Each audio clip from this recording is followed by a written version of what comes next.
I mean, it's not just a surface explanation. It goes, it's more in depth. It gets more detailed Ah, and yeah. more explanatory, etc. Yeah. Yeah, that's a little bit the issue. There's it's fantastic YouTube because you have access to a lot of things that are very can be beautiful and really resourceful. And the dilemma it's now the dilemma is not finding the information. It is we are overwhelmed by it, Right, and then there is so much that we are lost in it, right. and that's the one of the issue I perceive. But like everything Yeah, here has beneficial, and it has an aspect that is beneficial and another that is can be kind of a hindrance. right. It can be confusing, you Yeah. know. Yeah. But your approach is unique. Oh yeah. Yeah, because it is more filled out and it explains more. It's more clear and it's yeah, it's really unique. I've seen a lot of these things and I've never seen anything like yours. And it's very kind of attractive. There's something about your energy that's very attractive, that kind of is appealing. Oh, it's always nice to hear that I am attractive.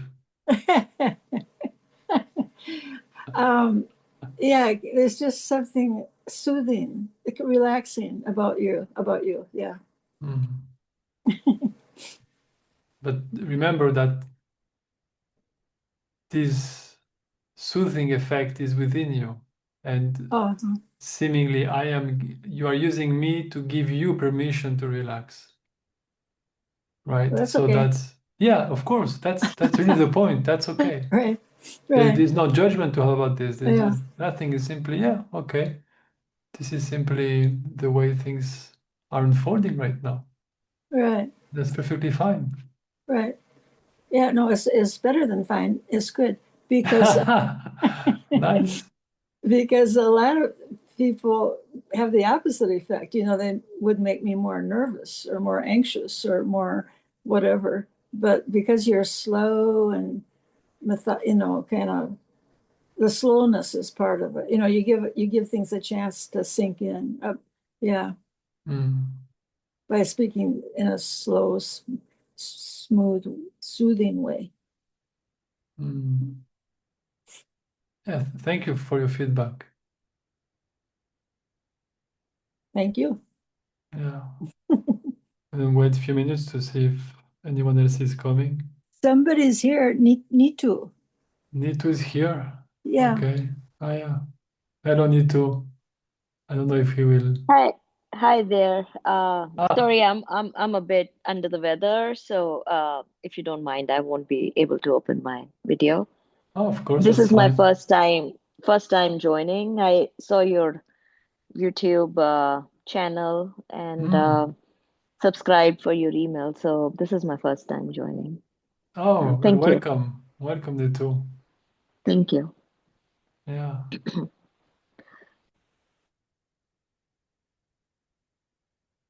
I hope Heidi comes. Yeah, we'll see. We'll see who comes. Who have Yeah, and time. Ray. Yeah, Heidi, well. and yeah, they're my favorites. Yeah, I know that Roger, because of the time zone, is difficult Oh for yeah. him to be present Hmm. to the meeting at this time. Right. Mm.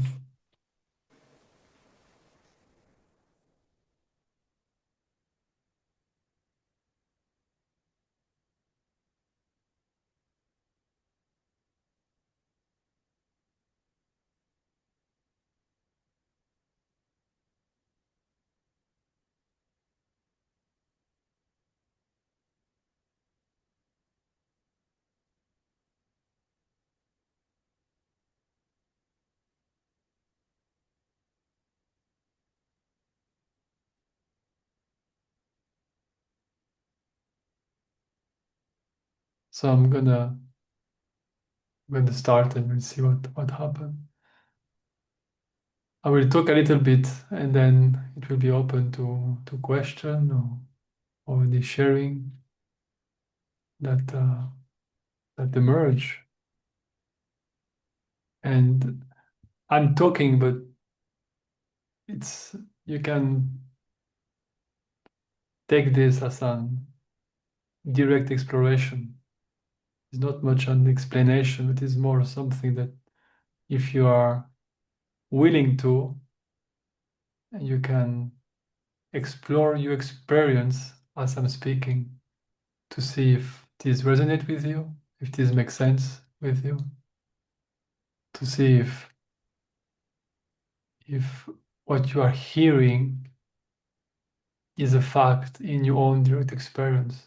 Because this is a very important aspect, is that we are only engaged with our direct experience, with this that is here. My experience, your experience, as you are perceiving it right now, is the only thing you are aware of right now. So the exploration, it's about engaging directly with my experience. I'm exploring the thoughts that are right here. I'm exploring the sensations that are right here. I'm exploring my perceptions as they appear right here and now. So this month's topic was about problems. As humans, it seems that we are overwhelmed with problems to resolve. I have problems with my physical body. I have problems with my mind that doesn't work properly. I have problems in my relationships. I have problems with money. I have problems with the society. I have problems with the universe. I have problems with everywhere. Everywhere the human life seems to be just an endless uh, bundle of problems that when I resolve one, there is already a new one coming up. And we can be so catch up in this problem solving uh, way of living that we are constantly focused on the resolution of the problem that emerge, and we are living our lives in a problem solving energy constantly. So I'm not even question the problem that emerge. I don't I assume that the problem is real. I assume that the consequences will be real. And therefore, by not perceiving with clarity what is the problem, the core problems, the core of all of the problems, I jump into solutions. But because the mind perceive more problems than it can solve, when you find a solution to one, there is another one, and there's another problem is emerging. And the problem seems to be constantly emerging and emerging endlessly. So that's the situation where we start often. And it can happen that we discover some kind of a book or teacher or a friend and that initiate us into spirituality, and then spirituality seemed to be the way to resolve all of the problems, right? And we start to approach spirituality and the whole non-duality um, teachings as as a as a method, as a technique to resolve the problems. Now, the why this way of living life and this way if trying to resolve all of the problems that way never works, is because we have to be sensitive enough to question the problem itself. We have to be sensitive enough to understand what I'm even pointing to. And then we have to be sensitive enough to be with the uncomfortable energy that what we call problems are often an uncomfortable energy that presents itself and that we don't want. And that's the emergence of the problem, right? And we have to have in this sensibility, this clarity to be with this energy without trying to resolve it, without trying to change it, without trying to find a solution by thinking. And this is what requires some kind of sensitivity. Now, the beauty with this approach is it works with everything.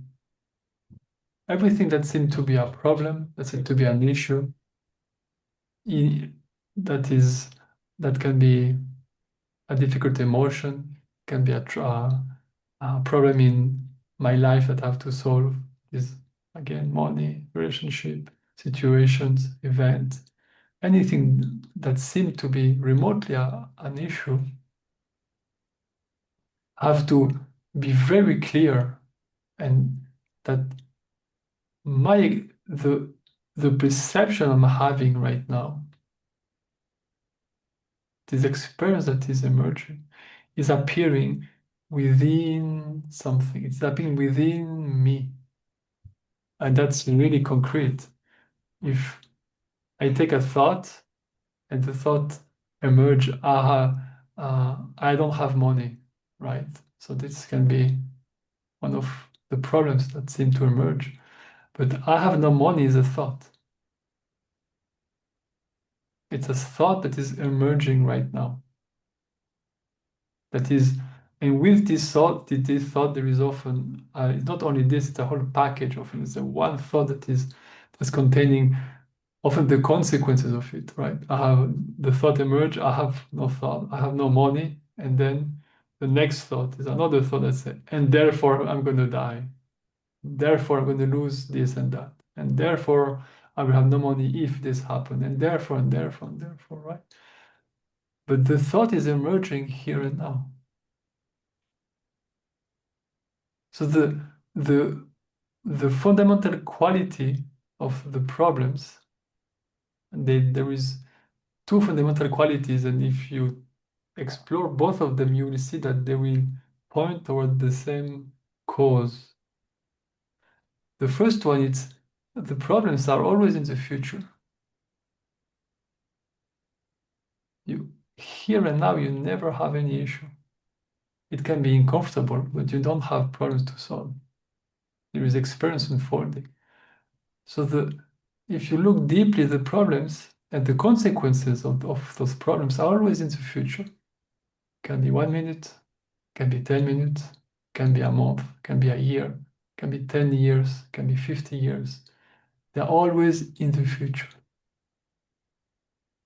And that's the quality of the mind. The mind is always focused on the future or the past. So it is presenting ourselves with thoughts of past and future. And because most of the mind is live in fear, it is focused on finding problems constantly. And in fact, it's not that we find problems or the mind find problems. It is that it is the mind manifests the problems. The one who have the problem and the situation that is problematic emerge together. And that's the second aspect. The first is the problems are always about the past or the future. Right? I did something bad in the past, and now in the future, this or that will happen. So it's always in time. The problems are always in time, but right here, right now, it's fine. And then it's always about me, right? My money. my body, my apartment, my wife, my children, my work, my car, my book, my clothes, my this, my that, my country, my family. It's all about me. So you see that the problems often contain those two elements, time and a sense of identity that is about me, they concern me, they will affect me. It's about me. There is a me somewhere. And that's why it's important to explore those two aspects of time and identification. Time, because where is really the problem? Is it exactly right here, right now? It is here and now, or it is tomorrow? If it is tomorrow, it's a thought. And then who is worried about tomorrow? Who is the one having this thought? And then you can also explore this sense of identity. Where is this me? And what is the quality of this me? And if you explore any problem that you have in that way, you will perceive that first, tomorrow it's an appearance here and now. And the me that is supposedly is or will feel the consequences of these problems, you cannot find this me here and now. You find thoughts, you find sensations, you find perceptions, but you don't find this specific individual that have this problem. You don't find an entity that is having those problems. You find thoughts, you find experience, you find sensations, but you do not find a specific entity per se here. So, so we often we live in stress, in this problem solving attitude, problem solving engagement with experience. And by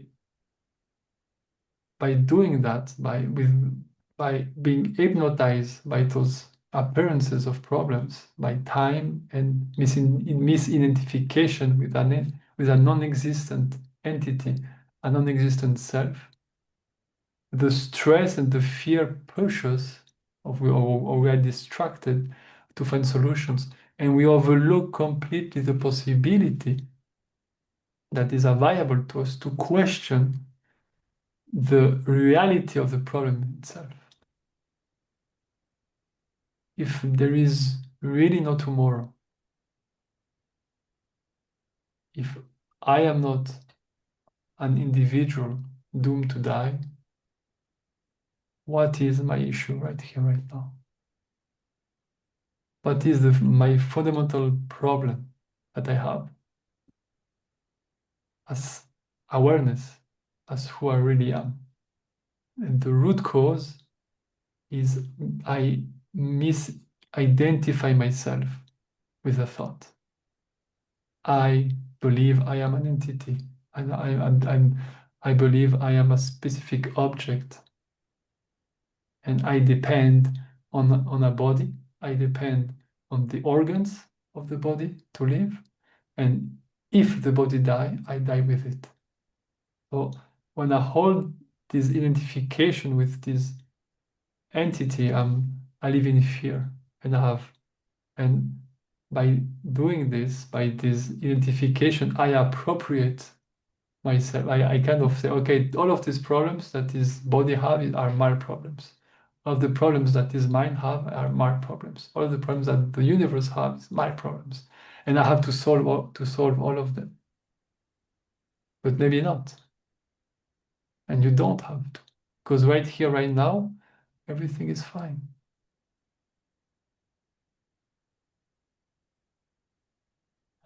And what comes with this identification with thought, if you don't see it, obviously is time. It will come with it. Because an entity needs a past and a future to exist. So you will be focused on thought and you will believe that the manifestation of thought, the manifestation of time is a reality, is real, like the past is real and the future is real.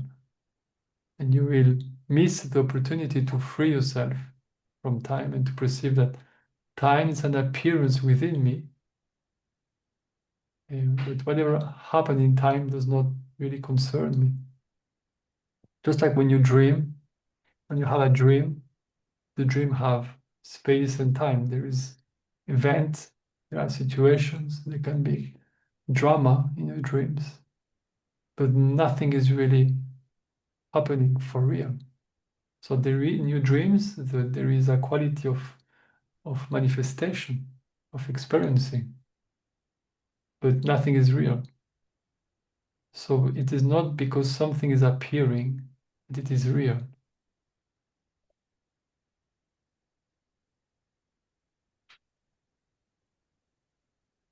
So there is different way that we can explore this, we can dive into this.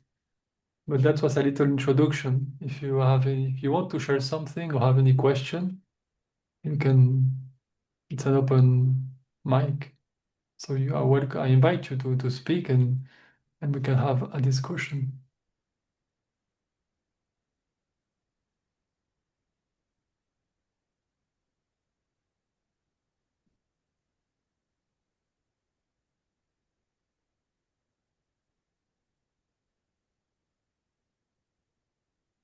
Uh, Mm. so I can I start?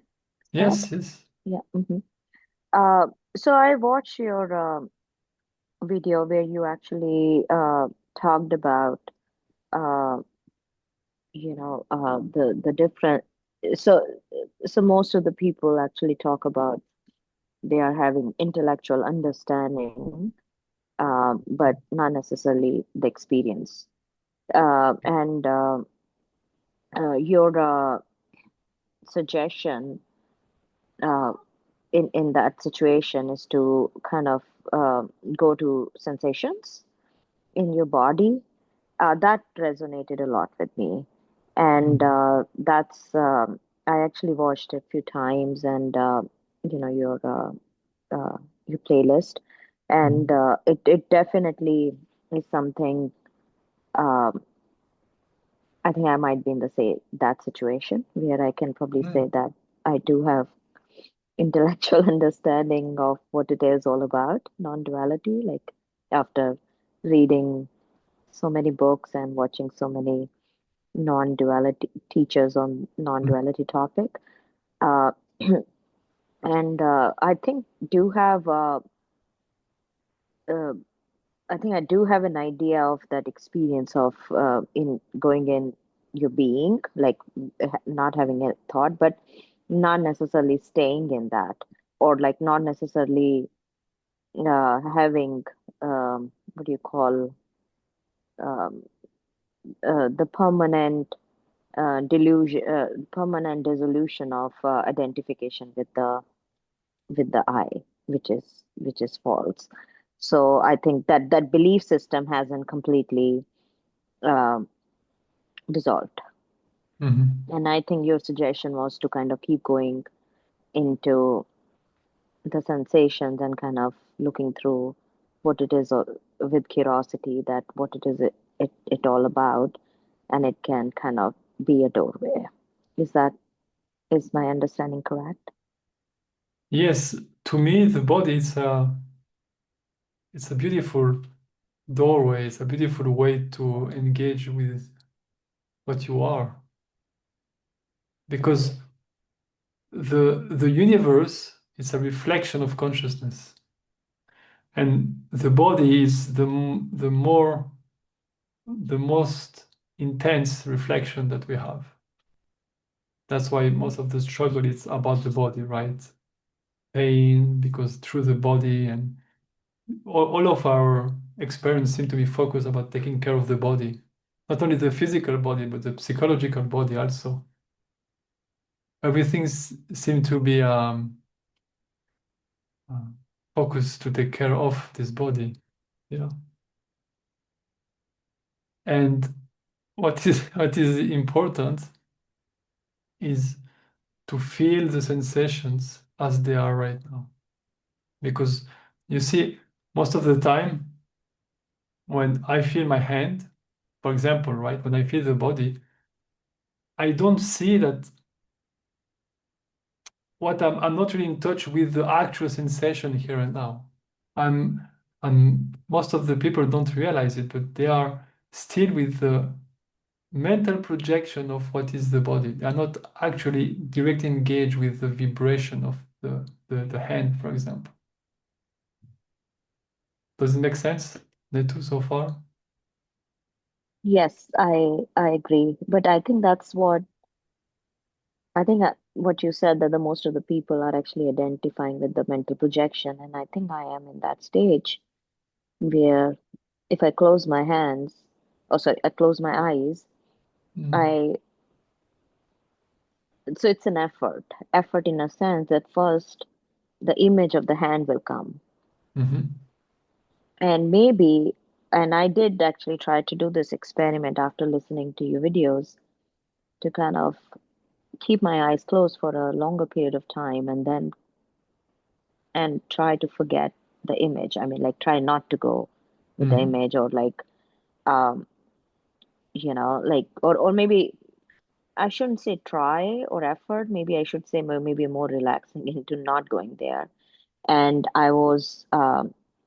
then I was able to experience that sensation raw Mhm. and like and without any mental filter. Mhm. So yeah, it's yeah it but it is an effort from a point of view that I can't stay with it long enough so Yeah, well, far. Mm. yeah, well, I don't. Um, we have to be clear. I mean, clear. We have to agree, you and me, about what is the sense of self and what is your intention or your assumption about what should happen about the sense of self. If someone enters the room right now and say my name, David, I will look at the person and say, yes, what do you want? Right? So from our perspective, everyone who have a functional body with functional organs, and within this body there is a functional brain, which is an organ of the body, you will have a sense of localization in space, a sense of individuality to function. If you so if your intention is to lose all sense of identification, it happened to everyone most of the day, but we don't remember. But it's if someone say my name, I will not even understand. I will not be able to translate the sound into anything. So the sense of self, it's is from our perspective is a function. It's a function of the body. Just like the body need breathing, it need like air. Well, for some reason, uh, there is a sense of localization in space, and that's what allow you to function. If you don't perceive that this is your hand and this is a glass of water, you will be unable to take it, but everything happened naturally.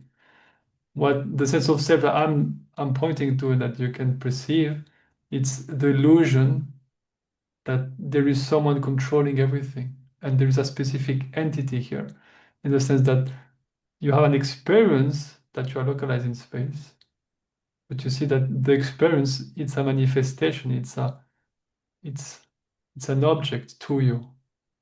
Just like a dream, when you dream and you have a lucid dream, you perceive the dream, you have the experience of the dream, you are localizing the dream. There may be things that you're doing in the dream, and at the same time you are perceiving that it's a phenomenon appearing in your mind only. So the dream doesn't have to disappear for you to wake up. That's what I'm trying to clarify.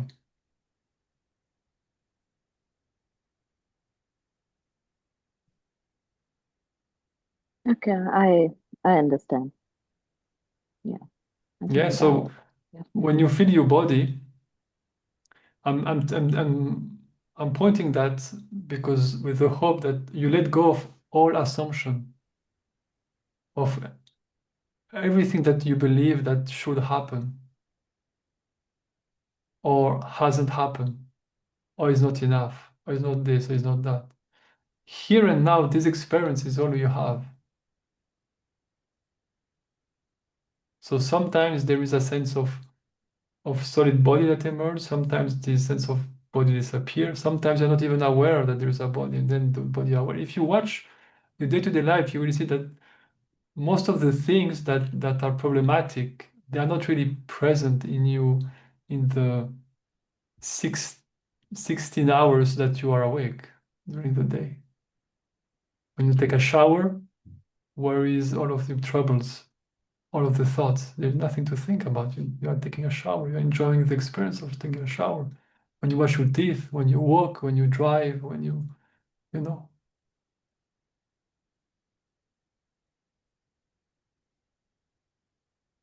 And that's why the body is so beautiful, because when you stay with sensation more and more, it's a great support to here and now. And it's a great support to disengage with the conceptual layer, just like you say. And it supports you to start to feel that what you are is not solid, even if there is vibration and sensation appearing. It doesn't mean that there is solidity.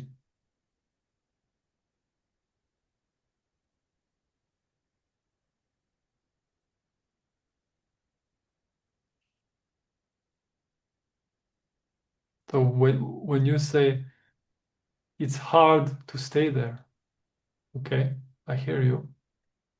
But the way you phrase it may seem to imply that you need to force something. You need to change the experience. You need to modify. I did something wrong. I have to do it better.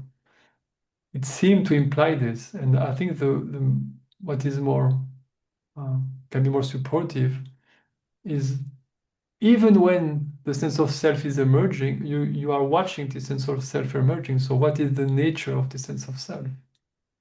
What is the nature of this I that is seemingly appropriating everything?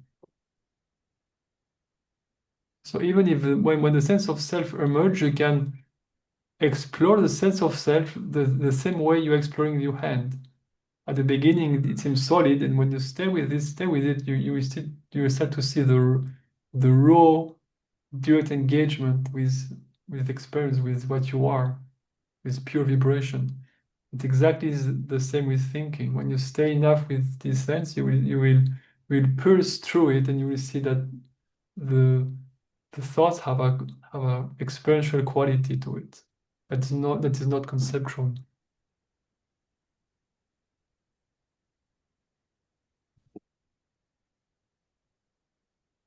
Okay. Thank you. And to me, what is very supportive is to really learn to to learn and to appreciate the non-conceptual uh, experience that we can have.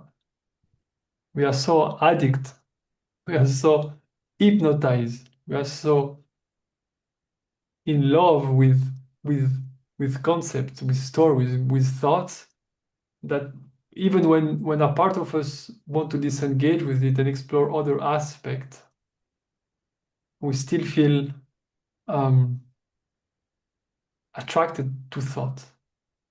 And when we dive into like a raw vibration or pure perception, it starts to be yes, so what, right? Like my hand disappear, and the mind will go directly, yes, so what? Who cares, right? I have problems, I have this, I have that, I have my life, I have drama. So then when this come back, that's the hypnotic effect of thoughts. But when you go to thought, do not fight anything. When there is more thought present, notice the quality of thoughts and notice that you are not really moving, and keep sensitive. Keep the sensitivity present as much as you can.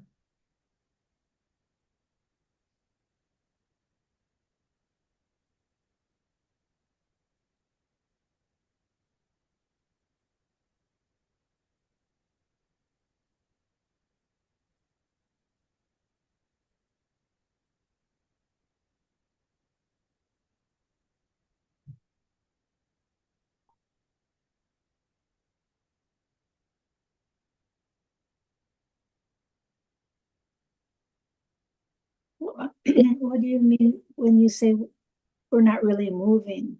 When you're talking about thoughts and paying attention to the thoughts, and then you said we're not really moving. Yeah, have you noticed that you never went anywhere? Have you noticed Even this? in the mind, you mean? Or, yeah, like right now. Where are you right now? In my mind or in real, in physical? I'm asking you, where are you? I'm in my living room. Yeah, you're in living room. Yeah, Uh-huh. obviously, right? Yeah. You're not in a park. You're not in a car. You are Mm-hmm. in your living room. Yeah, Mm-hmm. yeah. Now, how do you know that you are in a living room? I learned that this is a living room. Yeah, you have a thought about living room, Yeah. and you have a visual experience that is translated, that is an interpretation of your mind. Oh, this is a living room. Yeah. And the mind is telling you, you are in this living room. Yeah. So you are in a room with four walls, a roof and a floor, and you are inside it. Yeah. Okay, that's the perception of the mind, that's the materialistic perspective. But where is the perception appearing in? The visual experience you are having right now of the living room, where is this experience appearing? In me. In you, right? Mm-hmm. Where is the thought telling you that this is a living room appearing into? Me. In you. So obviously you are in a living room, but it is even more obvious that that the living room is in you. The experience of the living room is within you. If you stand up and start to walk, the mind will tell you that the living room is here and that you are stepping outside this box, seemingly box somewhere in space, and you are entering to a new box or going outside the box and then walking in the park and moving in space and all of this. All the while you are here. You never move. You're always here, here, here, here, here. Yeah. So now is not in time, and here is not in space. Here is where all the universe is presented. It's presented to you. So that's why you're never moving. You are always here. In fact, if you take a car and you drive, I am not moving. From my perspective, which is the only true perspective for me, everything around me is moving. I'm not moving. I'm witnessing a shift in the field of seeing, but I'm not moving. And that's not like that's a fact. You can constantly check. Oh yeah, I'm here. I'm here. So it's more accurately to say I'm having an experience of a living room, which is not even true because you are having half a living room experience, right? Because you don't see behind you. So you are having a half living room experience. You are thinking the other part, and you are assuming that you are inside this box. Meanwhile, you are the awareness in which these experiences emerge. So the living room is not a limitation on you. And the more you perceive this, the more you will see that the space is not a limitation, and you start to feel more and more freedom. And you start to feel that you are free from your environment. Your environment is not a limitation on you. It's an appearance. It is not a limitation. Does it make sense? Can you can you perceive it? Yeah. It takes time though to not have the view that is erroneous. That's the view we've been brought up with that, Yeah. and so it takes time to think, to see things differently. Yeah. Yeah, it's a habit, and that's why Yeah. when I present or when I teach or I offer, often try to be clear on everything, because often it's when you start to question, like this is a room within the visual field, the mind will will will distract you into, yeah, but there is a body, so then you go into sensation, right? And then so it is always moving around, and then we start to feel confusion. That's why often it's good if we take things slow, because it's easier. And okay, I will just focus on the field and seeing that that's a fact, right? When I'm moving, as I'm moving, but it's a way of of communication, yeah. And I see, yeah, obviously I'm experiencing a room, right? But the experience of the room in the visual field is appearing as I am, it's shifting within me. Just like now with 3D Google Glass, it's exactly the same. When you put Google Glass in 3D, you are looking everywhere, and everywhere you look, you are having an experience of 3D space. But there is no 3D space. Even if there is millions of people on Facebook, on those 3D places, on doing video games or whatever, seemingly perceiving the same room, that does not mean that there is a physical room. We are all having a similar experience of a supposedly existing room, but we never find the room outside of the visual field. So slowly, you can start to experience this, and it's very simple. Look, I'm always here. I'm driving, I'm here. Sensation, perception, thoughts are here. I'm at home, thought, sensation, perception are here. You are always here.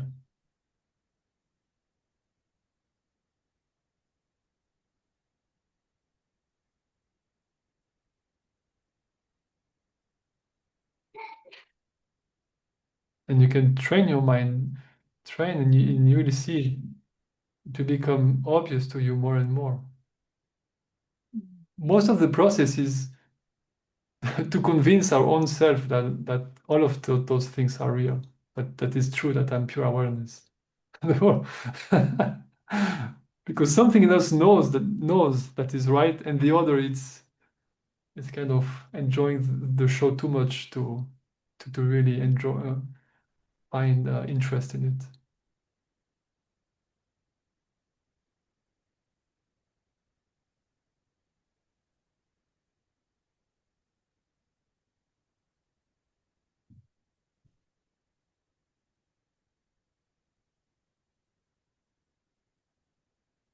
And another thing about staying in the present moment instead of trying to solve problems. I feel if I don't think about them and think about the future, then they won't be solved. If I just stay in the present moment, the problem's not going to be solved. Well, the problems that can be solved will be solved, and the that cannot be solved will not be solved anyway. So in either case, it's not that you have to worry about much. If there is something that if there is a problems, there will be an impulse to do something about it. But the result, it's who cares? Because it's made up.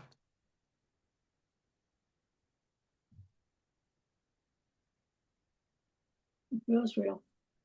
Yeah, that's what we're exploring. That's what I'm Yeah. proposing. I'm not proposing a magical method to resolve the problem.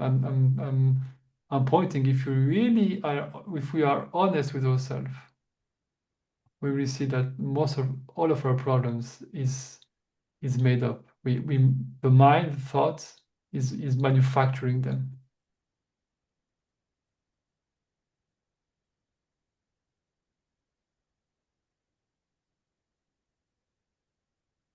I remember one day I was a moment in my life was I was moving in between countries and I was working at the same time.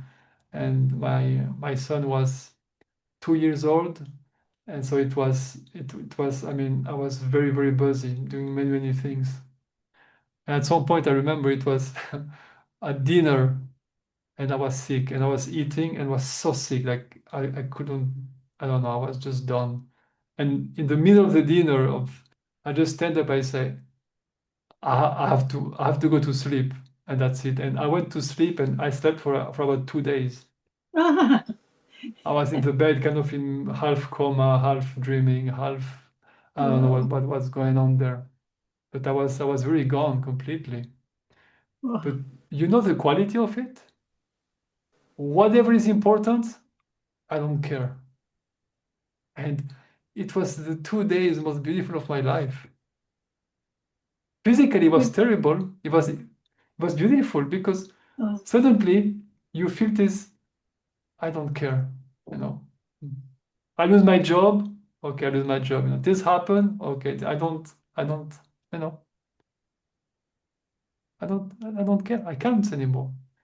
So this is just an example to point you that at any moment you can drop all of it.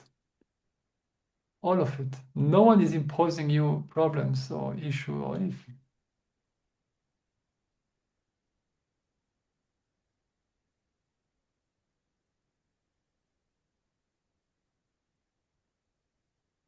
What is really, we can all ask ourselves to take a few seconds to really ask ourselves. And this is an answer for yourself. You can share it after if you want, but you can ask yourself right now, what is the biggest problem I'm having right now? What is the biggest issue to me right now?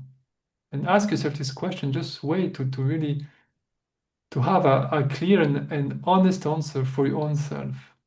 You don't have to share it after, just for you. What is my biggest problem? What is really the issue of my life? What is my existential problem right now? It is terrible. It is unbearable. What is so wrong here and now? What is it?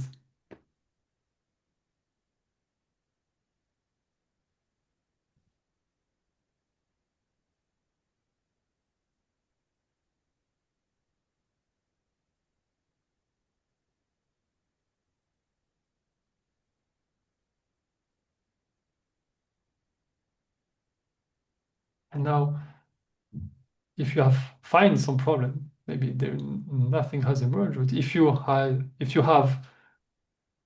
you found some, or one or many,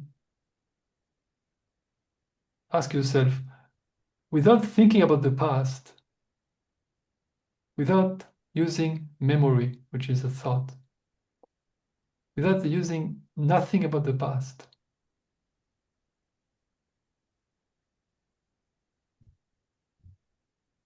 do I still have this problem right now?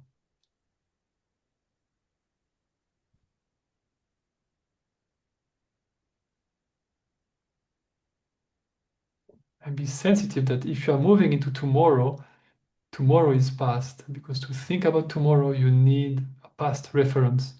You need memory to think about the future. The future is past. There is only the past in thought. So if the problems still emerge in the future, that's not the future, that's still the past. Without the past, without time, without thought, what is my real fundamental problem right here, right now? Do I have one? What it is, if there is one? What is this problem I'm having?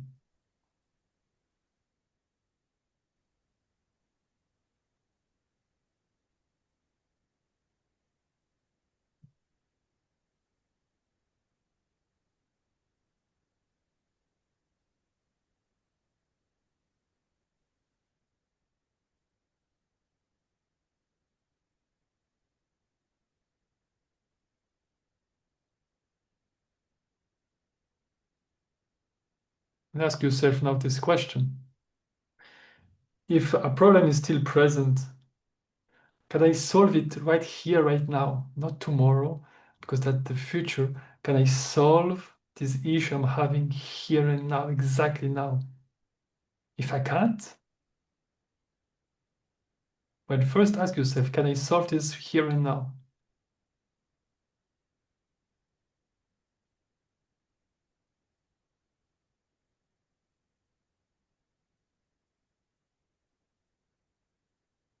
Notice, very simple. If I can, if it is possible for me to solve this issue right here, right now, I have no problem. So it's fine. And if I cannot solve this problem right here, right now, there's nothing I have to do anywhere. So I can relax. It's not really a problem. It's simply an expression of life. Just like you cannot fly because you're not a bird. So it's not an issue that you cannot fly. You cannot breathe underwater because you're not a fish. So it's not an issue that you cannot that you cannot breathe underwater. Why? Because you don't assume that you have to fly. You don't assume that you have to breathe underwater.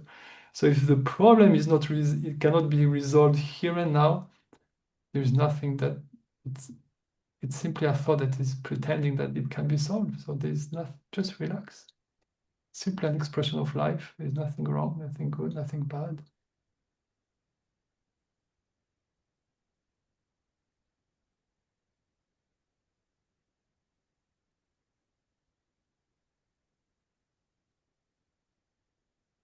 So here and now,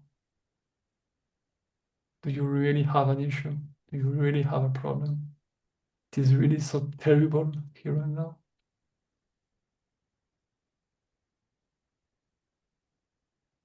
And be honest with yourself. There's no need to hide anything, because this process is about you and yourself and no one else.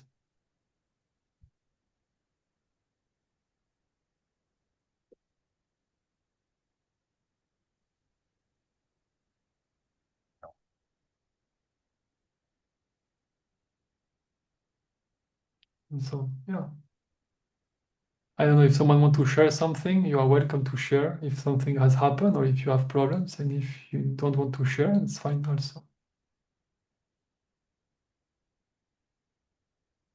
Hello, Heidi. I see you arriving. So you're arriving. Yeah.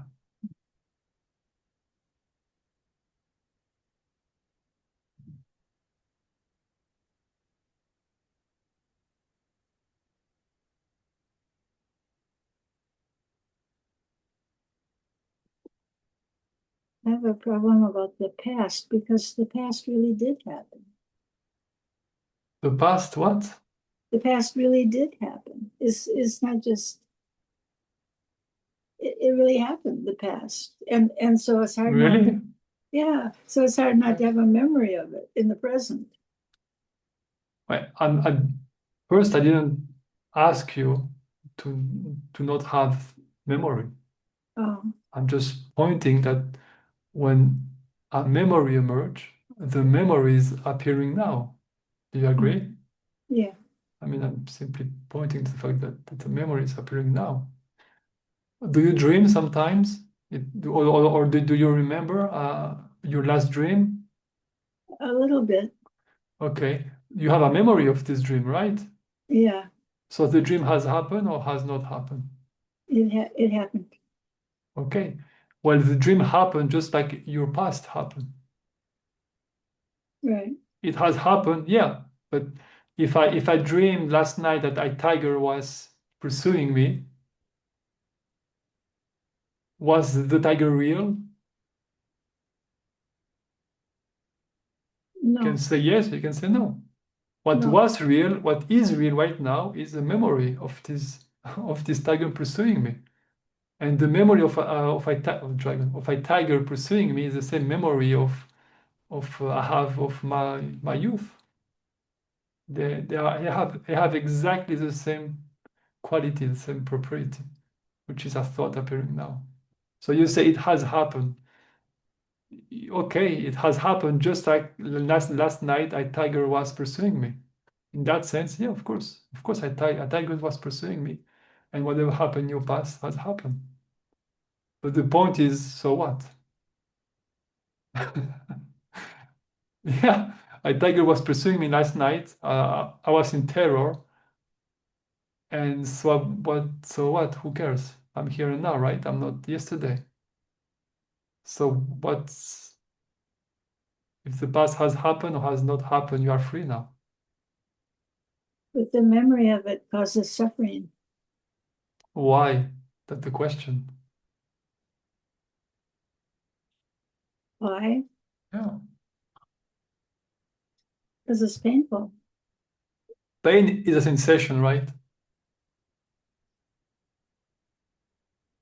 So if It, the it if the can be. issue is a sensation, you have to approach the issue as a biomechanical uh, dysfunction of the body. Has Then nothing to. I shouldn't use the word pain. It, in that way, it's not that kind of pain. It's emotional pain. Yeah. Yeah.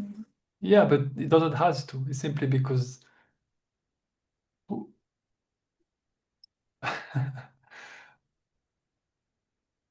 where is this? Who is in pain? Who is suffering? Can you find this who is suffering there? Okay, so no one is suffering, but they're still suffering. That's what I'm saying. That's very Yeah. different. It's very Uh-huh. that's what I'm trying to point to you right now is to create a differentiation between thought and the experience of let's say emotional distress right here and now. Yeah. Yeah, I'm not doing anything else right now but pointing you to you this.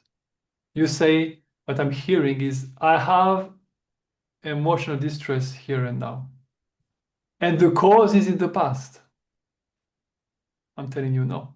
You are having emotional distress right now. And there are thoughts about where it come from. It may come from there, it doesn't. The point is, who cares? The thought will it's not really useful.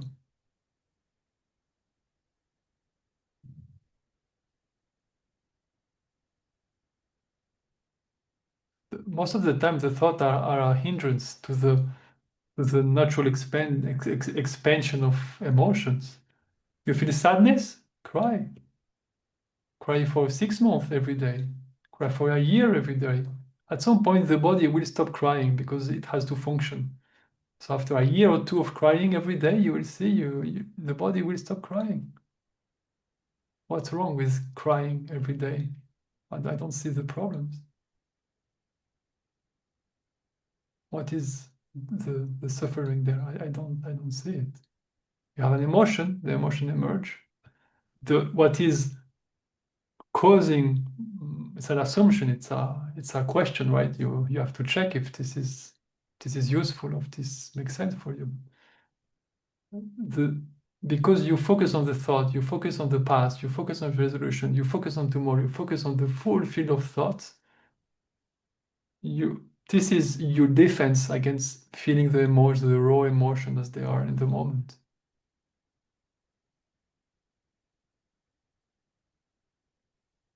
It's very strange because it seemed completely counterintuitive, and it seemed to be exactly the opposite of modern age.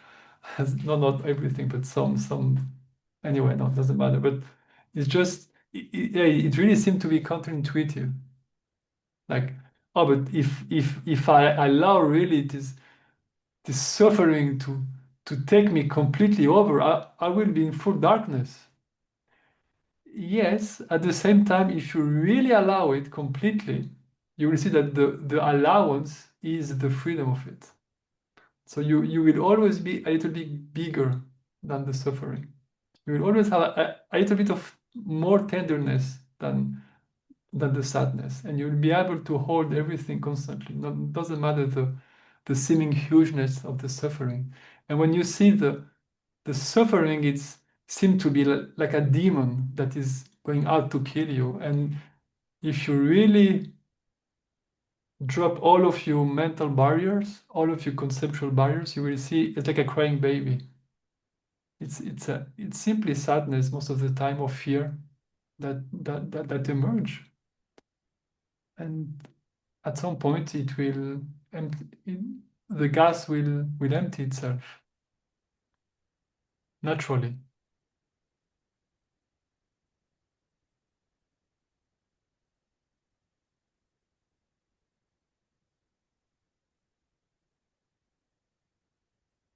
So just feel the sensations, feel Feel the the feelings. pain.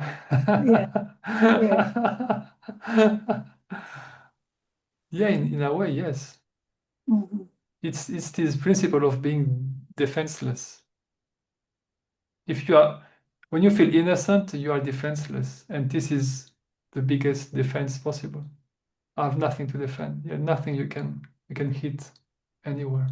So I don't have enemies. I don't have, you know, because there is no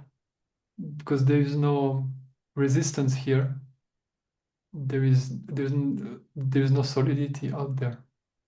There, there is simply this unfolding, and it is unfolding can be very intense.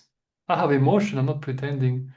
I'm having the full spectrum of human emotion, but what I'm perceiving is they don't stick to me. I can feel a huge rage, and when the rage or the event, whatever, everything disappear, I don't think about the rage. Everything disappear.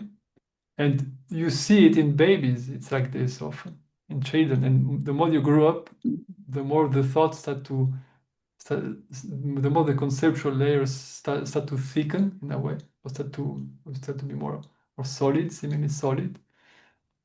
Emotions start to be more a problem. But you see, a baby can cry and smile and cry again, and everything just come true, come true, come true. And that's the relaxation. But again, I'm saying this, but don't use what I say as a judgment against yourself.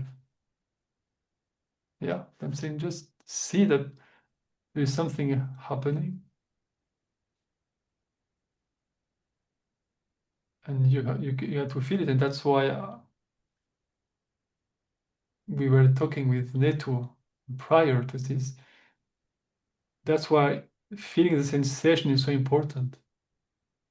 If I'm able to feel the emotion of sadness without making stories, I'm having an experience of sadness, which can be even enjoyable. If I start to put stories onto it, or I am depressive, I always was depressive, or my father was depressive, or so maybe I'm depressive now, or maybe I have to do something about this. All of this is used. It will block the raw feeling of the emotion, so it will not expand, and it will create many other issue again, because time, because memory, and after you have identification, then then it's not that I'm sad right now. Maybe for half an hour, I will require an hour. No, so I'm just sad now, so you let it go. Now I am a sad person.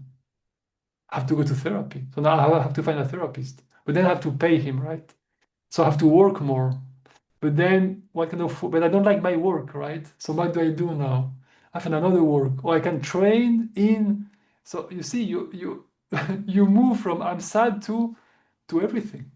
In a fraction of a second, you are out. Uh, you're completely out of the cause of what's happening, and you're in thoughts immediately. And that's why the root cause of all problems, it's this awareness. Who am I? And see that time and misidentification are often the root cause. And in the little exploration we did about what is the problem right here, right now, we touch into the control, which is the three, remember in the course, which is the three models of the three topics of the first module. If you really see that you can control things, you will see your problems start to diminish drastically.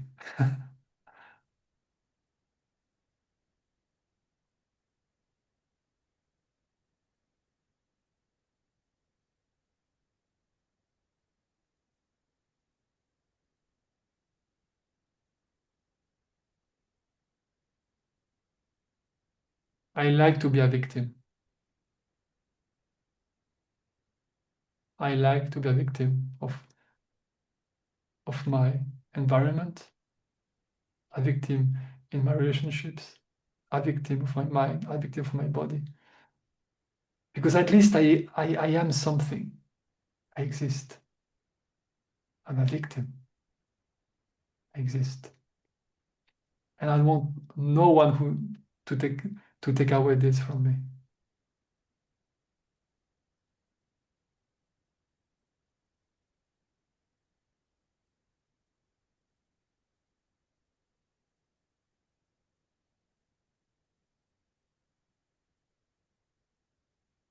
We are afraid of the of the pristine, the magnificence, the eternity of our being. That's why we are really terrorized.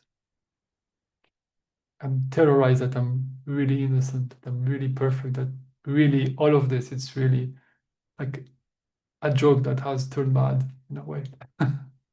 No, I am a victim. No, I like having, there is an enjoyment in being a victim of my emotions, of others, of my body, of money, of politics, of war, of everything. My wife, my children are taking more of my time and energy. My wife wants this and this and the neighbor. I'm a victim of everyone. Ah, yes, I'm a victim. Yes, I am a victim. I exist.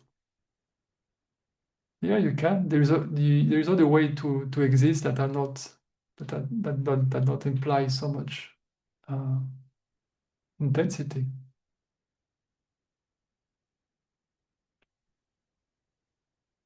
I'm not talking to you specifically, Doris. I'm simply fulfilling space.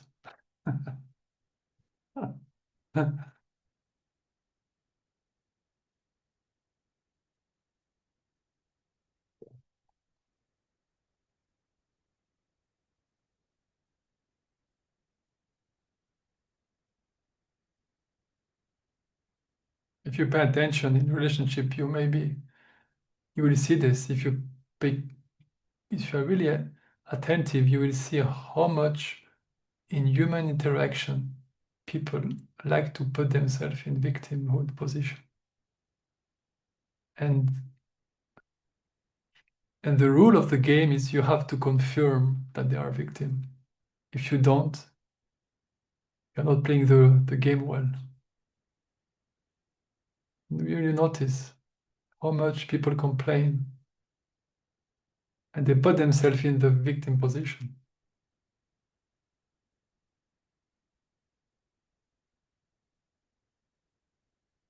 But you don't have to. You don't have to take this position, and you don't have to save anyone. You don't have to argue with anyone. Just watch. You will see. And you will see how much your mind is compelled to play the game. You will see it's all day long.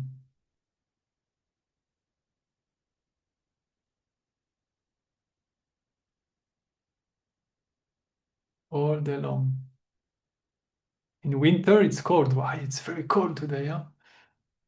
Yeah, that's a bad thing. Okay. In summer, it's too hot. Ah, that's a bad thing, right? Yeah, okay. Everything, constantly, constantly.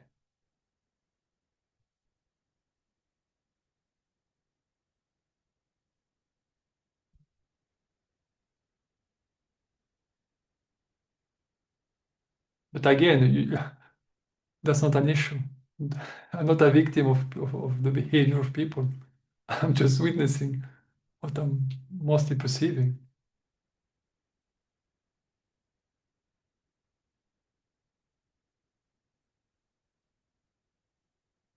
So I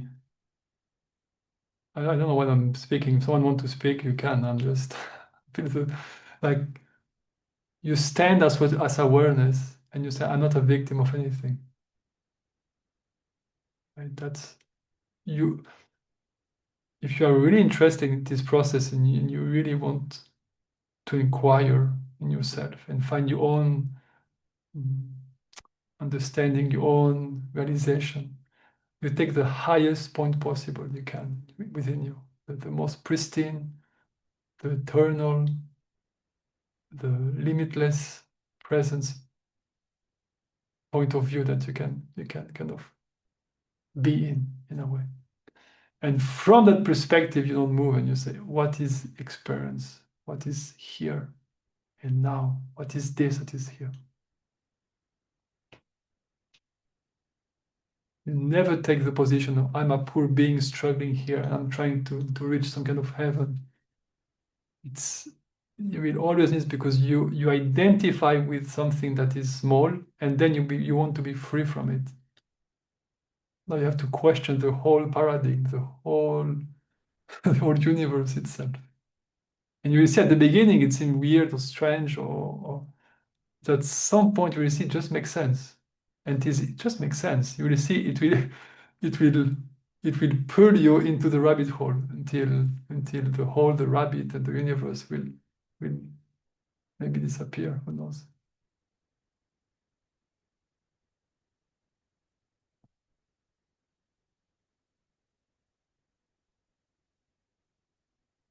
And that's the topic of this month, of this meeting, problems, right? I'm a victim, I have problems to solve.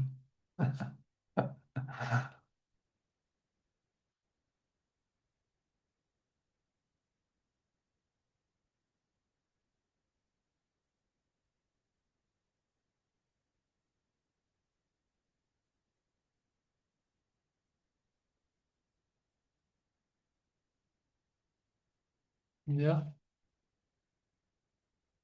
Hi, David. Hey. So, what do you think is the biggest fear in knowing what we are? To really, really engage at that level,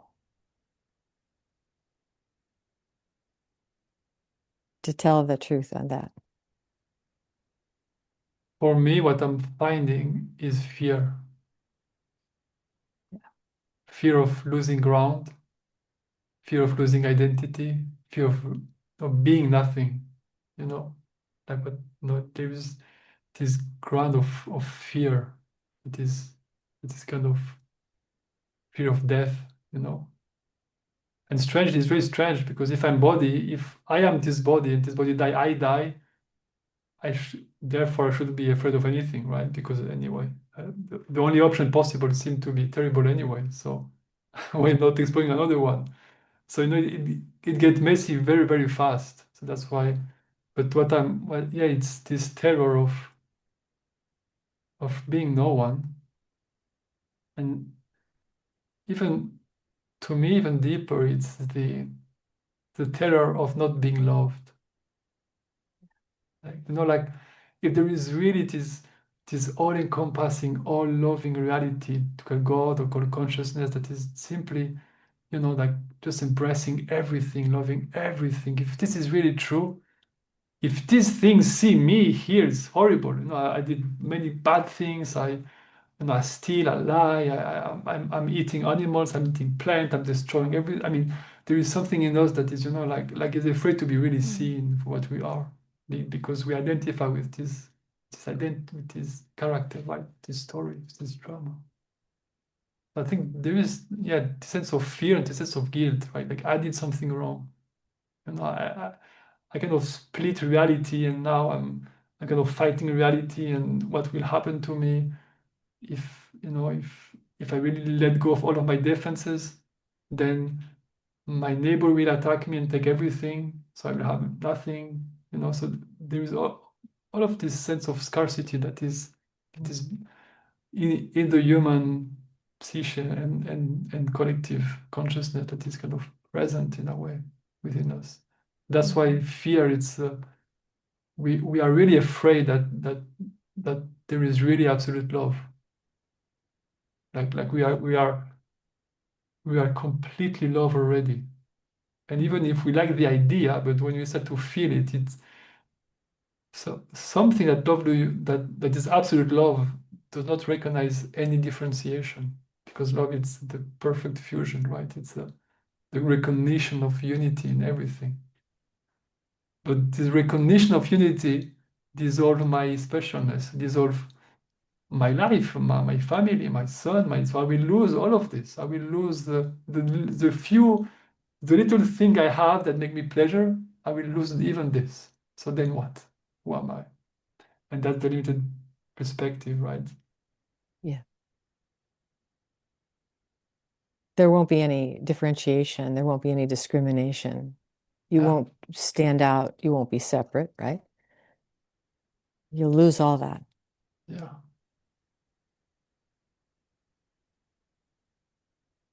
Haven't you already? Do you know what I mean? Like, isn't it already here that Yeah. way? Yeah. Yeah. But Yeah. this is a dream, Mhm. and we are safe at home. Mhm. But we are not clear about what home is. And that's why we are kind of, all of us, if you appear here, you have a sense of being lost in one way or another. If you appear in this dream, it's because there is a sense of self at one degree or another. Mhm. So I think to me, it's not about pretending that there is no sense of self or no localization, because if there really wasn't any, I don't know. So maybe I have something that will change tomorrow, but you couldn't function in any way. Yeah. Yeah, so you have to have some kind of sense of localization and all of this.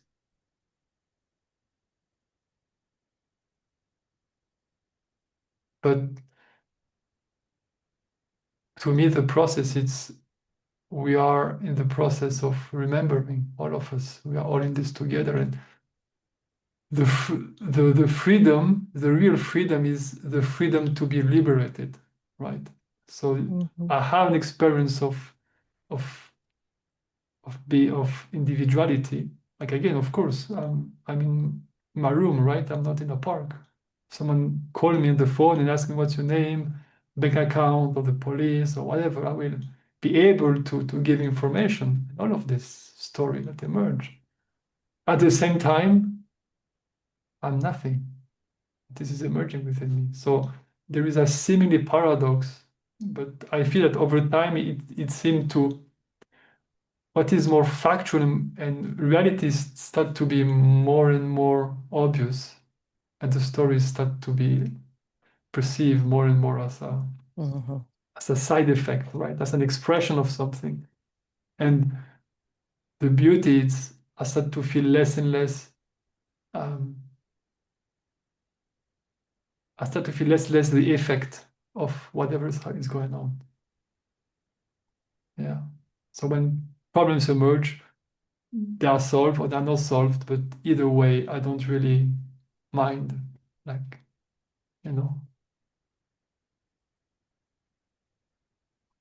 Mhm. And again, and when I say this, my mind is hearing this and saying, "Oh, but that no, is that not true? You like having money and you don't like not having money. You like having a healthy body, you don't like, right? But that's the polarity of the mind that is trying to pull in one direction, to pull into the other, and it doesn't like this equanimity, because but we cannot make anything out of it.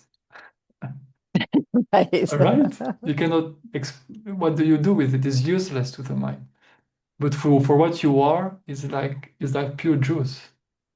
It's like, that's really what we love. That's why we love to sleep.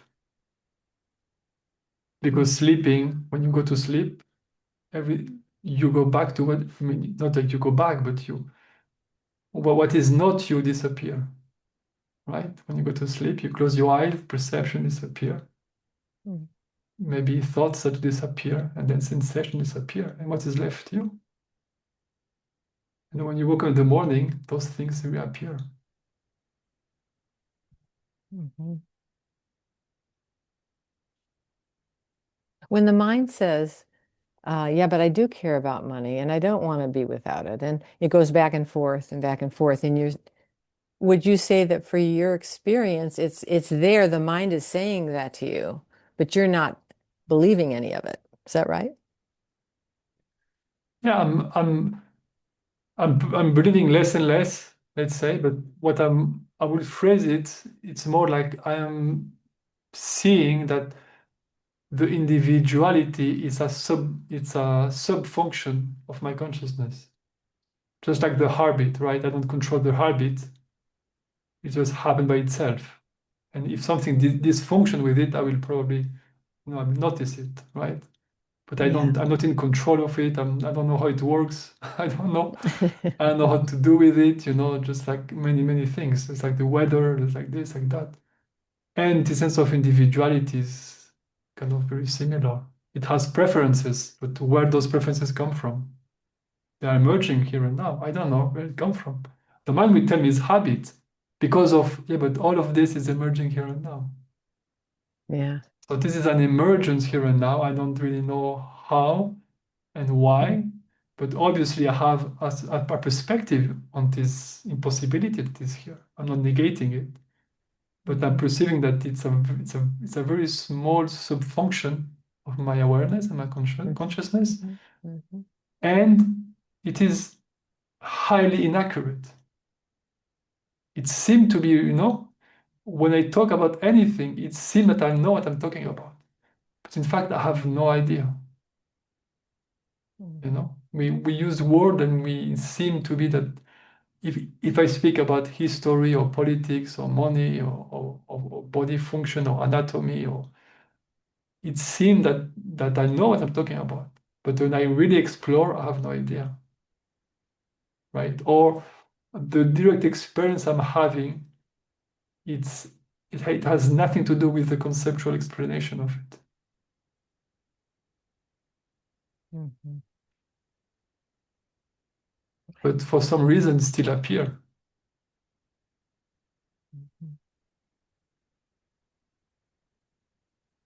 Mhm. No, when was that? Ah, yeah, well, I remember today I took the phone of my girlfriend, right? So I took her phone and I did the code on her mobile phone. How does that happen? How does memory happen? I have absolutely no idea. What I know, I just took the phone and I could open the mod pass. I knew this. And then I just watch and you see it just the same. How do you know your name? It just seemed that just, yeah, that's my name. So I heard this sound and I don't even think, it just happened, right? So everything is happening. How things happen, I don't know. But if you ask me, of course, I can, my name, the memory. But how memory function, I have no idea. Yeah. And even if you read a full book, or even if you talk to a neurobiologist who told you, wrote huge books about memory, they don't really know. What is a synapse? Who knows? We deeply don't know. And that's again, when you start to open this rabbit hole, you reach again. So what's going on? What is here? Well, this and what's wrong with this that is here? And again, maybe not, maybe you feel it, maybe not, maybe it's only me, but you can feel the fear of the free fall. The mind is kind of grasping things. Maybe I don't know nothing about the brain, but I know this is a room. Okay, maybe there's no room, but I feel the floor, right? The floor is I know the floor. This is real. It's just grasping the solidity, things to exist. Because if there is a floor, I am on top of it. If I'm on top of it, I exist. There is a floor, and then there is a universe. So again, everything is fine. I exist. I'm here in space. And most of the time, the flow is very hard, so I'm a victim of it, right? Because I would prefer it very soft, but it's a bit hard for me. Too cold, and maybe a little bit rough. Maybe because the chair has something and is pinching me here. So yeah, I don't really. So again, yeah, here we go, victim again. You see, here we go, here we go. Just start very slowly. Does it make sense for you, Heidi? Yes, it does. It does. I'm glad you can talk about it. I still have trouble really articulating what you're saying, but I understand what you're saying. Yeah, it's uh, right. I mean, I guess what I hadn't thought as deeply about was the fact that we would cease to exist if we got what we really were. Do you know what I mean? We would be afraid we wouldn't exist, or we wouldn't exist. I don't know. Um, but you've had moments, right? Or you've had experiences, or you've had, I don't know. I guess I would say experiences, or that that were completely, you know, divine love, like in a way where you disappear, right? That experience, Yeah. that, and you know, so what you're saying is, well, we can't function like that, like walking around like that, or we don't walk around like that, right? If you're, I don't. I heard that there's people who live in that space, but mm, mostly in India because the environment seemed to be propice to those kind of yeah, states. I Maybe, see what you're saying. Yeah. maybe I don't know. But probably here too. I hear that there's some teacher that apparently live in that space, and there's a whole bunch of people who are supporting him. So again, who Yeah. knows? You know, well, I'm not here to judge, but from my experience, what I'm talking about is not an experience. Yeah. It's a recognition that even an experience of pure bliss is still an experience. Yeah. All right. Yes, it is. Yeah. So pure Yeah. bliss and you right here, right now, have the same quality. It's experiencing, presenting itself to you. Yeah. So to me, I feel more and more that the the real freedom of what I am, it's the way that manifestation appear is irrelevant Mm. to what I am. Right? Even if Right. Brahma emerged into this room and started to talk to me, nice, you know, why not being, you know, oriented in some way? Why not? But it's not different as when I perceive myself in the mirror or I see, you know, my neighbor in the garden. It's an appearance, and thought is all of this. It's appeared. Mm-hmm. And the more I start to feel that, the more I feel freedom from experience. Because if it's blissful, great. If it's challenging, well, it's challenging, great. I mean, you know, I'm not going anywhere. I'm here, and I'm witnessing this. And that's why the importance to go to learn to engage with direct experience and start to perceive that experience have a specific quality itself. Yeah, and most of us are experiencing the what we are, but we don't appreciate it enough.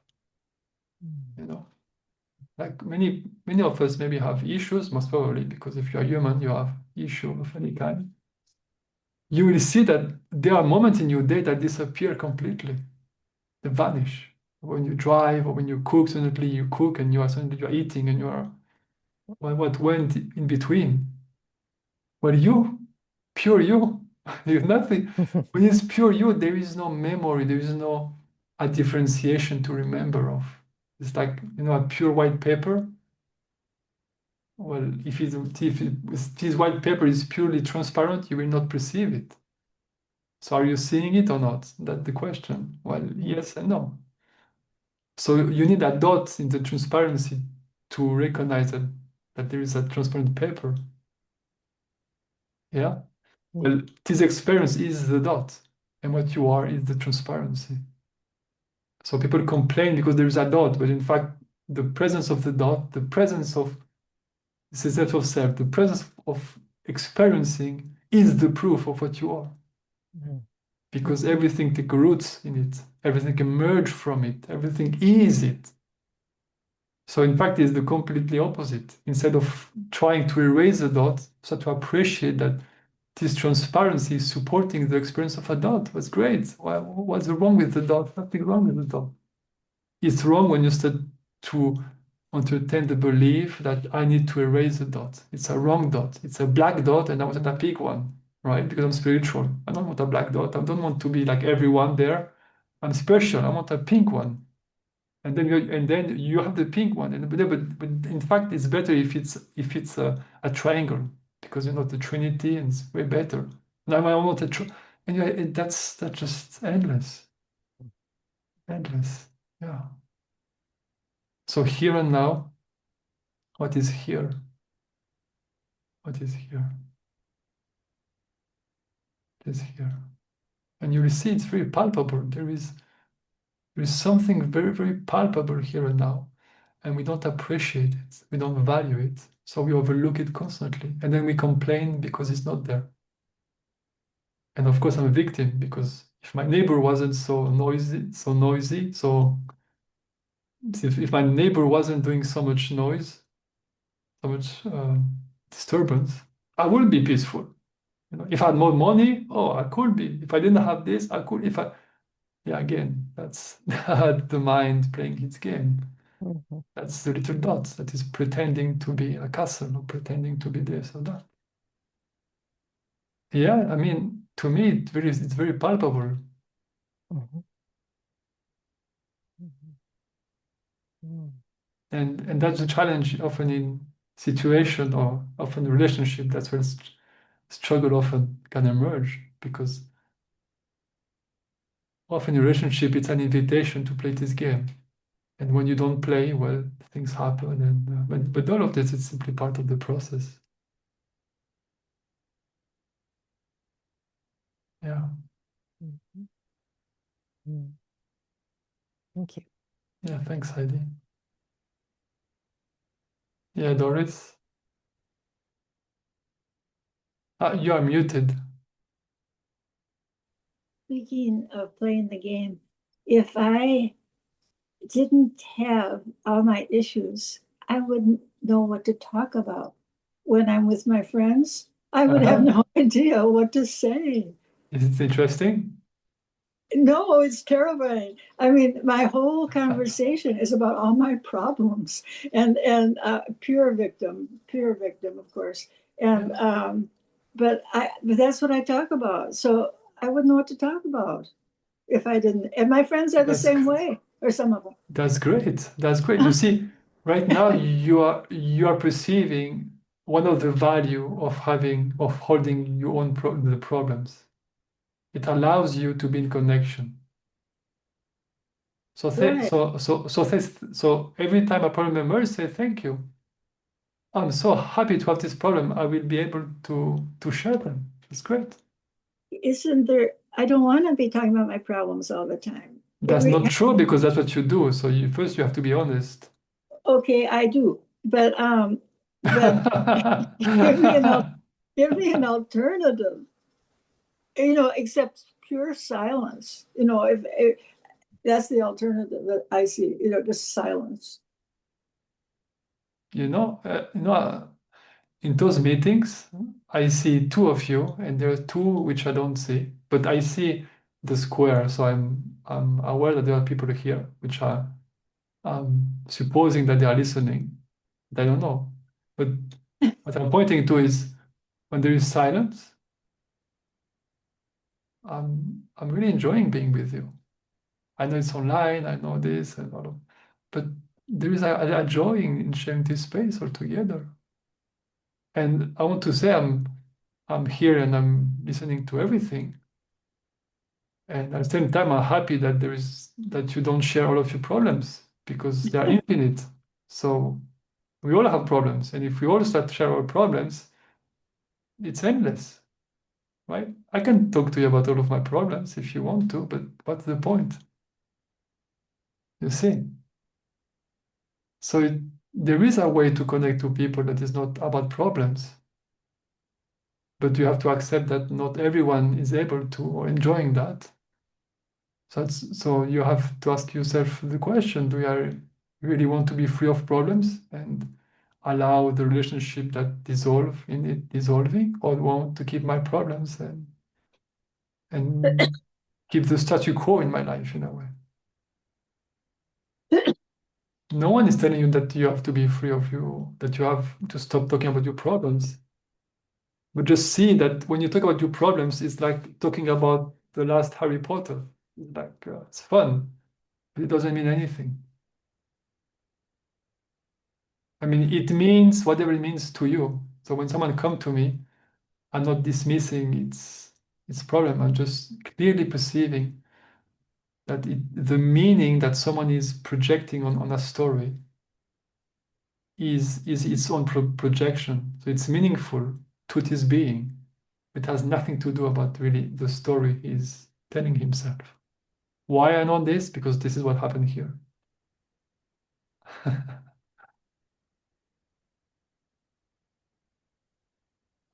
So It you has nothing to do with what? it has nothing to do with what the mind is talking about. For example, you believe that you have problems and it's difficult to let them go at the beginning. You say, yeah, because it's in the past, because it's but in fact you are enjoying them because that's how you are entering the relationship. So that's part of you functioning. So freeing yourself from problems, freeing yourself, your mind, and entering into another way of. Oh yeah, mine too. Bye. Yeah. By freeing yourself from your problems, you are questioning your own identity, your own way of existing in this world. And that's woke up fear again, right? Fear is there again. That's why the sense of identification goes all the way. It's because I mean it's almost everything, yeah. Yeah, bye Denise. Thank you for your presence. Bye. You see? Can you see it right here, right now? You see it. So the next time I really enjoy your problems, enjoy them, and you will see through the enjoyment you can really feel the freedom from them, and you don't really have to stop. I don't know what can happen. It's just everything is fine, you know. You don't have to stop anything. Just see that it's a story that you tell yourself so much, and that you go with people, and we take it so much that it starts to become real. But you don't find them. You do not find them. Where is your past right now? And I assure you, I don't think about me. I do not think about the past. I go there when my windows pop up a window because now there is automatic things. I don't know, they pop up. Remember 1 year ago and I watched the picture. Oh yeah, that's right. So we were in Thailand. We were there. We were there. That's nice. And then the picture go and I close because I have no time for this. I just close it and it's appear. I don't think about the past. There's no time for the past in my life. I use the past, of course, again for traveling, for logistic purposes, because I want to function, but you don't have to. You can really just let it go and see what happens. You can say, I have no name, I'm just here and see what happens. Why not? And it happened to people, but to me, I feel it's uncomfortable. Yeah, I did. I just have a quick question. So the people that live upstairs, so when they're banging and making noise, do you not think they've been doing this for, ever since I've lived here? None of that comes up as sort of because I know that I don't know if it's still ongoing, but that was something that you were dealing with. Like Yeah, how no, how does that, is that an emerging thing every single time? Does no, that make sense? I have a big issue with, I mean, yeah, there is a, there is a reaction to noisy people. That is on transport, on the street, on my neighbor. There is something in me that doesn't like people who make Yeah. noise, that find this disrespectful and all this. But Mm. that's simply because the way of my tendencies and what I enjoy in life, the way I enjoy my life. So it's simply a preference that dislike things. And that's when it is modern times of very cheap and those things that put music, people Oh, have yeah. are just is madness to me. Mm. Mhm. But at the same time, when I like the music, I'm like, yeah, why not? So That's funny. I don't, I'm not. There is reactivity to noise, and particularly when I'm at home, because yeah, I have tension in my chest very fast. I feel Mm. there's a strong reaction that this is attacking me. This is attacking me. I have to do something. Mm. Stop them. Mm. So it takes me very, very, very strong. So to me, it's a process to be with it. It's Mm. Mm. one of the challenge I'm Yeah. facing as a person. Yeah. The noise. Yeah. So Yeah. yes, it's still going on. So Wow. Long time. Mm. no, I mean no, they're not making noise, Hmm. but I'm perceiving this issue in me. It's gone on for a long time, that perception of that. Yeah, I think maybe I will die with this preference. And I mean, I don't have the goal to be perfect in any way. You know what I mean? And that's not what I recommend to Of people. course. But I Yeah. recommend when a situation emerge, well, be sensitive, and that's what I'm trying. When something emerge, I'm sensitive to what is present, and I'm perceiving the limitation of this body, the limitation of this mind. Mm-hmm. Right? Just just like if you ask me a question, mathematical question, I will reach probably a level that it is what it is. The same with all aspects of humanity, right? Sports, Yes. health, endurance. You know, the body is what it is, and Yeah. you know, it just responds in the best way possible. There's no judgment to have about this. Right. Right. Thank you. I was Yeah, just curious of how you deal with that. Yeah. yeah. No, well, we wrote a letter and we go down. That's very interesting because I give I I ring the door and it was because there are two adolescents there and it was one of them who was 13 who opened the door. It was very interesting because I gave him the letter explaining him, look, we told you 5 times to at 12 1 a.m. if you can stop because it's very noisy and we have a child and it's difficult to sleep and his reaction was immediately being defensive. Mm. Oh, but there's not this, you can do this, you're a neighbor, and I perceived this and I was like, oh, okay, that's his way of living. His way of living is when someone has to lose, right? Someone is attacking, someone is defending, someone is winning, someone is losing. So the game it's about fighting. Mm. And I have a 13 years old boy who was talking like a lawyer, to me. And I was like, I'm just trying to find a way here that I know you want to make noise. No. It was very interesting to me to perceive this process. Like the invitation was come on, come and fight, come and Yeah. enter this dynamic again, enter this invitation of being a victim. Like if you attack me, therefore I'm a victim, or attack him because I'm older and then I know more and blah, blah, blah, blah. And I said, I know, I'm just trying to do something. This is my, so Mm-hmm. that was my position. And Mm-hmm. it was very interesting to see that no, it doesn't matter what the other do. I'm always free to choose within Yeah. what is right for me. Even if it's physical, I guess it is more difficult, but still, you always can choose your inner reaction to it. Mm-hmm. You know. Mm-hmm. So yeah, something it's still. But now it's fine. Now they are making very less noise, so it's better.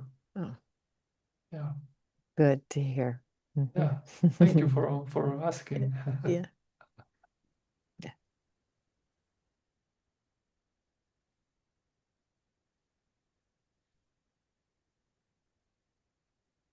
Yeah, it's very interesting how the mind is building ideal about how your life should be. I should be more this. If I'm really if I'm really in that state, I shouldn't be this or that. This shouldn't happen. This mind should I shouldn't think that I should that. No, it is building all of this, but all of this is still part of the mind. All of the judgment I have about the mind is still the mind. So in what is all of this appearing to? Yes, what is the context in which this judgment is appearing? And you see it's something that is free from this judgment.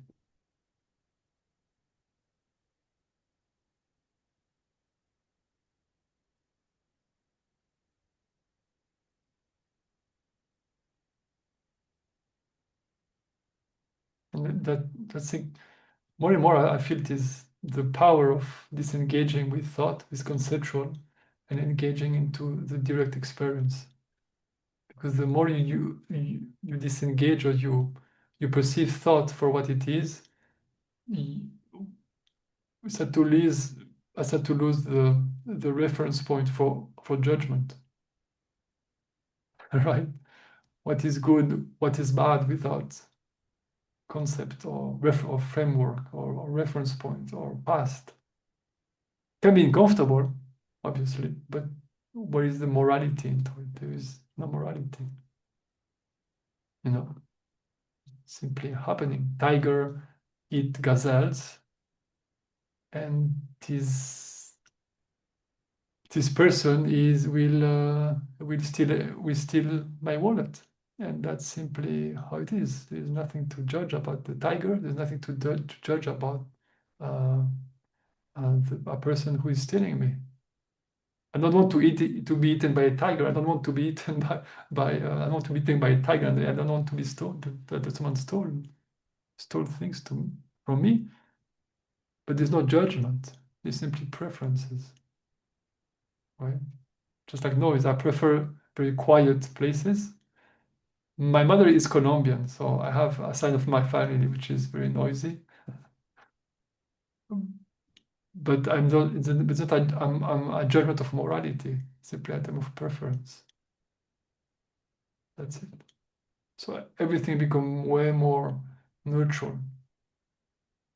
And way more unreactive. I mean, just it's a big difference.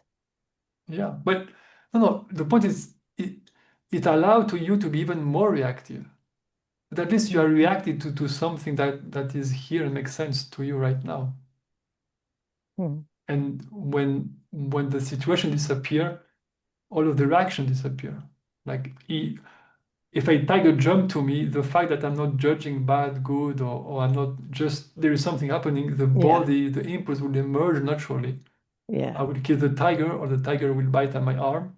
And when the tiger is gone, I will try to survive without the arm, and then I will live my life without the arm, without judgment, without thinking this was a very bad tiger.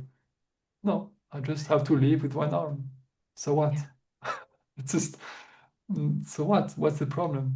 Of course, I have biological problems that I have to handle, but there is no emotionality, there is no morality, there is no um, ritual, there's no thought about it. Yeah, so you see, Yeah, I understand. it is allowing really everything. Yeah, it allows something very natural to come through. That if you're in the midst of judging and resisting and doing all that, you're less naturally responsive, maybe in some way. Yeah, Yeah. yeah. Well, that's the difference between feeling the fear and having fear. When I feel the fear it's the greatest energy that it's adrenaline basically. When you feel fear, the body something happened anyway, and you feel a huge energy. Like when you're afraid, like oh, you can run, you can lift a mountain because of fear. If you need to run half an hour, if you are really afraid, you will run for half an hour. No, doesn't matter how old you are, what shape you are, you will run half an hour. Then you have consequences, but anyway, you will run, right? Because of Yeah. fear. So there is a huge energy, beautiful. It gives us to think about the fear. Then that's very different. Because then all of this energy is not used. It's kind of used against, it's kind of it gets stuck and you don't have this freedom of impulse. And Yeah. you can see this with people who have dysfunctional brain, like autism or other things that I'm not a specialist in. Like people who are like doesn't have very um, I guess uh, a prefrontal cortex very developed, something like this. I'm not a specialist again. But those people, when you see them, and I had interact with them, they use their body like animals in the sense that they have no restriction in the power they can use the muscles. But we have a huge restriction onto it. We have all of us have way more strength that we believe we have. We can do things that we couldn't even imagine. Interesting.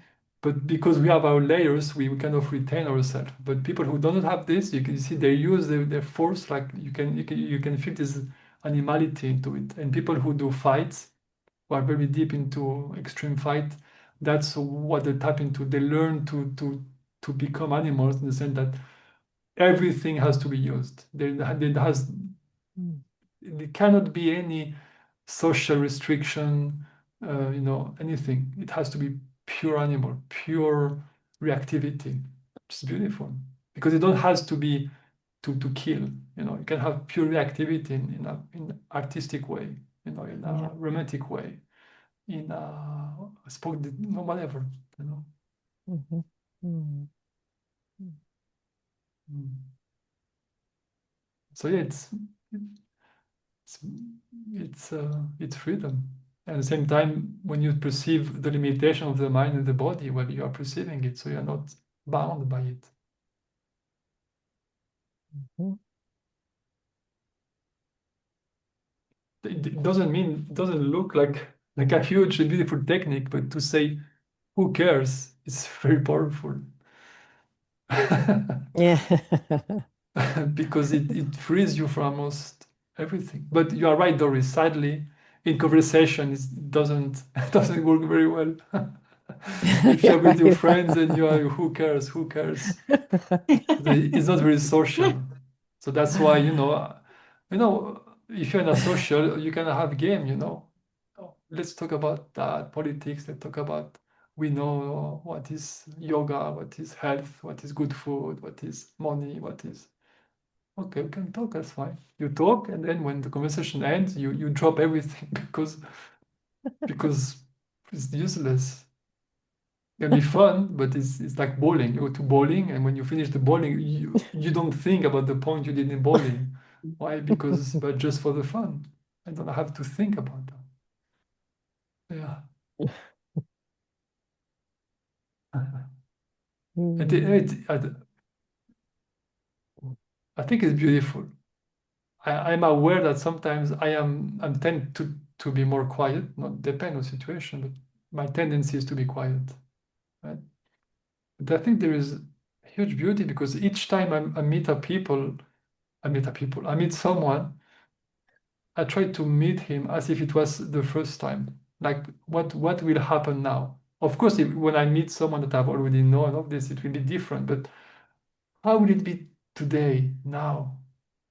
Of course, sometimes there is memory of it, but maybe today different. Maybe today, what will happen today? You know, like a baby, like a child, you woke up. What will he do today, now? And you watch and you pay attention, because when you pay attention to the other that way, in fact, you are paying attention to what I will do today. Maybe today I will be very noisy. Maybe today I will be very happy. Maybe today I will be very sad. Maybe today I will be very aggressive. Maybe today we'll see what's going on now. It's beautiful.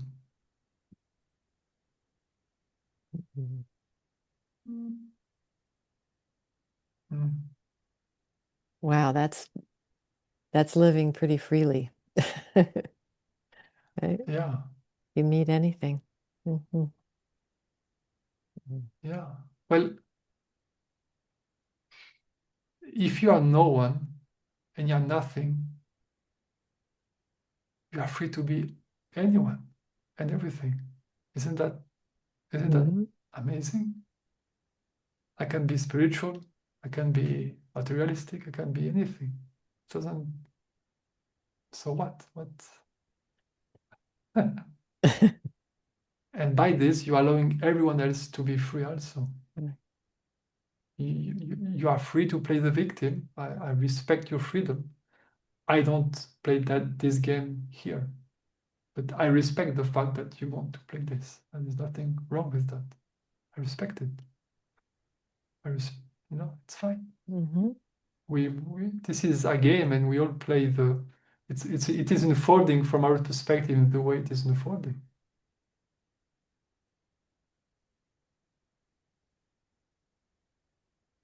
Mhm.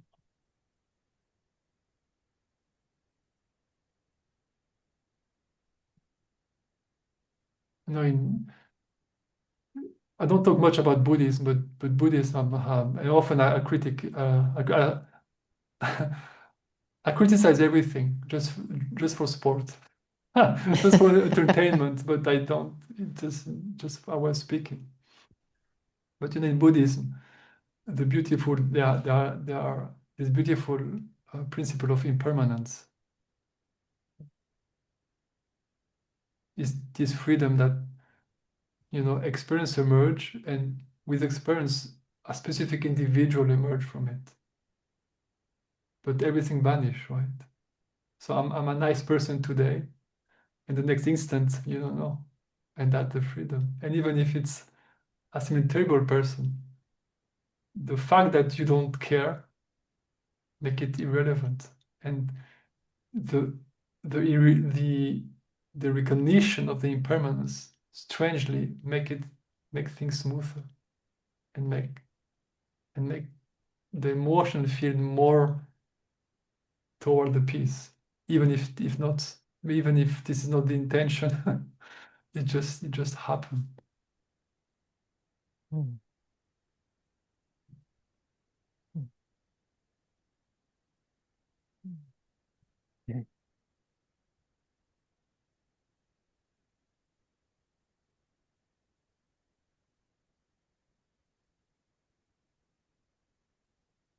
And that's why time it's can be very supportive to see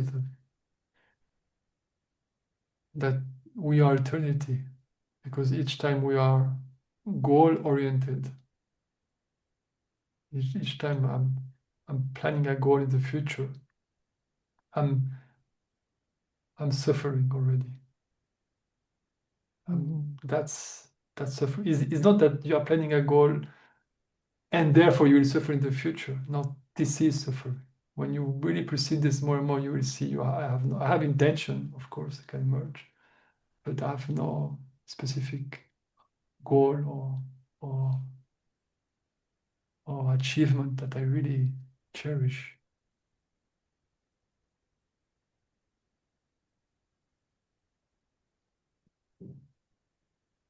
So even the goal of being free from intense emotion is not there. So therefore you're enjoying. There's enjoyment this here.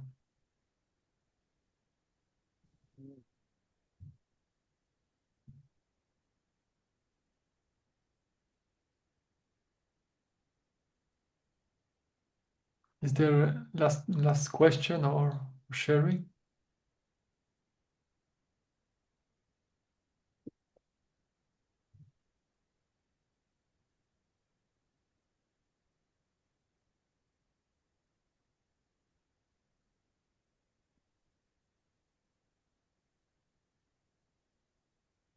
Mm.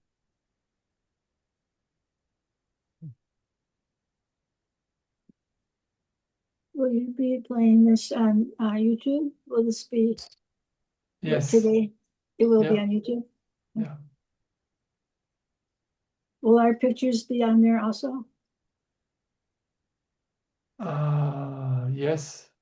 Oh, I think so. It's an issue to you. I'm not sure. I yeah, have I to don't. check. It's kind of embarrassing to, for people to see what I look like. Yeah. Why? Well, I don't know.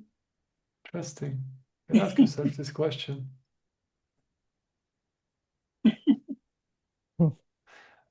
Well, I can.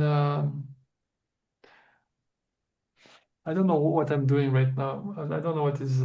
I forgot. I really see. But if for you it's embarrassing, I can put only my screen. Is that easy enough to do? Yeah. Oh, I don't know, Heidi, do you want to be seen? Maybe you want to be seen. Yeah, I mean, there is a preference to not be seen, but I'm fine Right. with whatever David wants to do. Yeah. But because Mhm. I signed in knowing it would be recorded. Do you? I mean, I'm okay with it. Yeah. So Yeah. Yeah. I'm not clear about how to present it. At the beginning, it was with everyone, and then I put only me, and then I put again everyone. So now I'm a bit lost in what is the best approach. But hearing you that you both feel that it's better to not present all of the all of the screen, and your beautiful face, including you, Doris, that seemed to. I will put only mine. Yeah, that's fine. That's fine. Okay. Thank Good to you. be with you, David. Thank you so Yeah, thank much. you for your Yeah, presence. Thank you for your time, for yeah, your interest. I really appreciate. sure. And yeah, it's very nice to be with all of you, the two of you. We'll see you soon, huh? Yeah, see you. Bye. Okay.